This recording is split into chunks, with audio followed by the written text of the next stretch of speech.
Mark chapter 12, verses 13 to 17. Later they sent some of the Pharisees and Herodians to Jesus to catch him in his words. They came to him and said, "Teacher, we know you are a man of integrity. You aren't swayed by men because you pay no attention to who they are. But you teach the way of God in accordance with the truth. Is it right to pay tax to Caesar or not? Should we pay or shouldn't we?" But Jesus knew their hypocrisy. "Why are you trying to trap me?" he asked. "Bring me a denarius and let me look at it." They brought the coin, and he asked them, "Whose portrait is this? And whose inscription?" "Caesar's," they replied. Then Jesus said to them, "Give to Caesar what is Caesar's, and to God what is yours." And they were amazed at him. This is the gospel of our Lord Jesus Christ. In this particular gospel passage, we see some of the Pharisees and Herodians came to Jesus to trap him with his words. Because we knew when Jesus was living in this world physically, walking around, teaching the truth, leading the people in the correct way, some people got jealous of him and wanted to put him into trouble. At last, they just wanted to crucify him to death. They were angry with him because they didn't understand him correctly. They misunderstood him. They didn't realize that he came from God and he was here to liberate the whole world from the bondage of sin and teach them the correct path, the correct way that they should walk in order to obtain salvation in their life. The people who were just thinking about the laws, who were following the laws, not the real meaning of those laws, didn't understand the teachings of Jesus because they were focusing on literally following the laws. They were so conscious of what they were doing, but in their heart, they didn't have the real love that God wanted them to have out of those laws. But Jesus came and taught them about all these laws that you should develop love within yourself, love for God and love for others. But you people try to just follow the rules for the sake of following the rules and regulations. These rules are made only to develop love within yourself and make love one another. Cultivate that love, share the friendship, develop the relationship, and through that, make all the people feel the love and joy that God wanted us to share with one another. But these people did not understand that.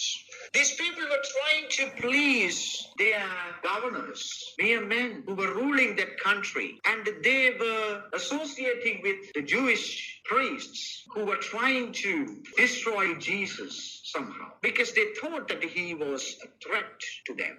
So these people one day wanted to catch him through his words because they saw him that he was doing all good things to all the people. They couldn't find any mistakes in him because he was not committing any sin. So they are coming and they are praising him at once.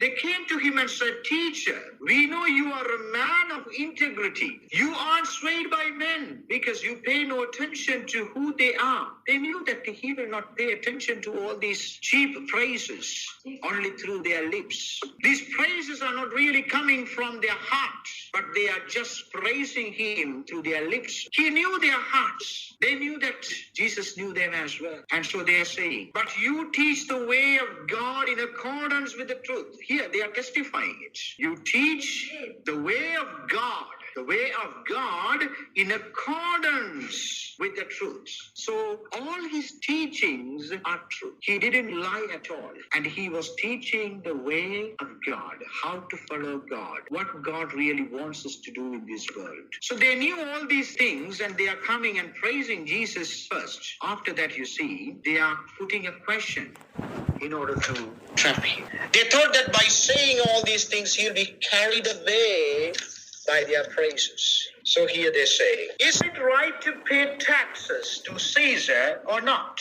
This is the question that they are asking. Should we pay or shouldn't we? Because if he says that you should not pay tax, then he will be in trouble. So here Jesus says, we can see in verse 15, but Jesus knew their hypocrisy. Why are you trying to trap me? Jesus is asking them. Bring me a denarius and let me look at it. So they brought the coin and he asked them, whose portrait is this? And whose inscription? Caesar's, they replied. So then Jesus said, give to Caesar what is Caesar's, and to God what is God's. And they were amazed at him. So they came to trap him, but they couldn't trap him. So in your life, you have to think what God has given you in your life and how are you repaying him what he has given you. For example, he has given us this beautiful time. What do we do with that time? How do we use that time? Do we really use it in accordance of the teachings of Jesus? Are we really using the time wisely? Are we really using that time properly, or are we wasting it? You can really spend this valuable time in praying for others, praying for yourself, praying for the whole world. This is a beautiful time in your life. You have to give something back to God who has given you this life and who is keeping you alive. He is expecting something from you. Are you really giving that to God, or are you wasting it? So Jesus is inviting us to reflect on this today. He is calling you to use your time wisely. Pray well. Pray for your salvation. Pray for the salvation of the whole world. Pray for all the people whom you know, whom you love, who help you. Pray for everyone. You can be with the Lord and utilize this time in a meaningful way. This is how you can give what belongs to God. This time belongs to God. He has given us. This life he has given us. It belongs to God. He can take it at any time. He has given this life as a gift. What we do with this life is a gift to God. So let us ask our God to give us the grace to use this time that he has given us in a worthy manner, so that we will be blessed always and we can lead a happy and peaceful life through his grace. Amen.